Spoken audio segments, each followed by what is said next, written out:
Bonjour à tous.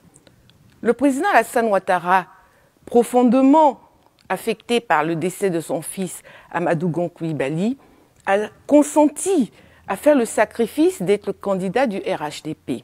Nous voudrons lui dire merci pour ce sacrifice.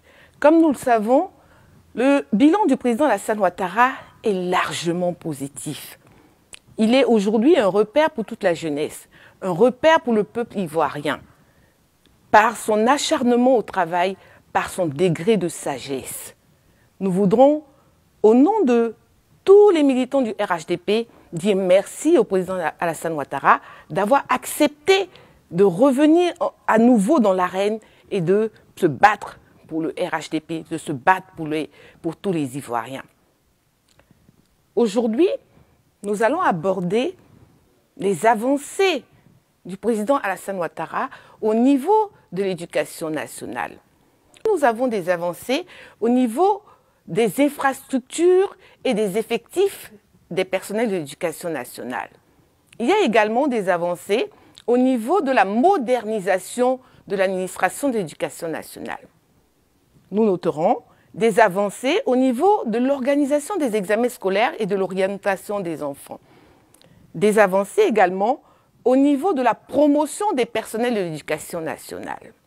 Au niveau des infrastructures scolaires, il faut noter qu'un projet de construction est amorcé. Ainsi, nous avons 200 écoles de proximité, nous avons la construction de 4 écoles d'excellence, nous avons la réhabilitation du lycée scientifique de Yamoussoukro. Il faut applaudir la réalisation du lycée d'excellence de Grand Bassam, justement dirigé avec brio par Madame Chérif Diabaté. Au niveau des personnels d'éducation nationale, nous avons 71 000 personnels enseignants et d'encadrement qui ont été recrutés entre 2011 et 2019.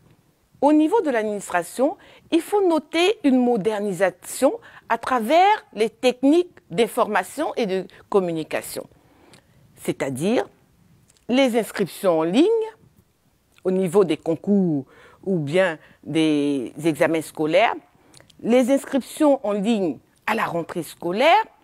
Nous avons également la mise à la disposition d'Internet de tous les résultats des examens scolaires et des concours. Il faut noter que dorénavant, les parents peuvent aller en ligne, choisir l'orientation de leurs enfants en 6e et en seconde. Au niveau de la promotion des personnels de l'éducation nationale, il y a de grandes avancées. Nous avons un concours qui permet aux personnels de l'éducation nationale de passer de grade A4, A5, A6 et A7. C'est formidable. Et nous avons également le déblocage des salaires des enseignants et des personnels d'éducation nationale, à l'instar de tous les fonctionnaires de Côte d'Ivoire. Il y a enfin le paiement des arriérés que les enseignants et personnels d'éducation nationale perçoivent chaque année à hauteur de 300 à 500 000 francs. N'est-ce pas fabuleux? N'est-ce pas formidable? C'est pourquoi, au niveau de l'éducation nationale, élèves, parents, enseignants, personnels de l'éducation seront aptes à voter pour le RHDP en octobre prochain. Pour voir encore éclore de meilleures choses pour l'éducation nationale. Il faut rendre à César ce qui est à César. C'est pourquoi les personnels de l'éducation nationale disent merci au président Alassane Ouattara, les parents d'élèves disent merci au président Alassane Ouattara, et c'est pourquoi ils seront prompts à voter pour le RHDP en octobre 2020. Sur ce, je vous souhaite la paix profonde, la paix dans le cœur de chaque Ivoirien. Dieu bénisse la Côte d'Ivoire. À bientôt, merci.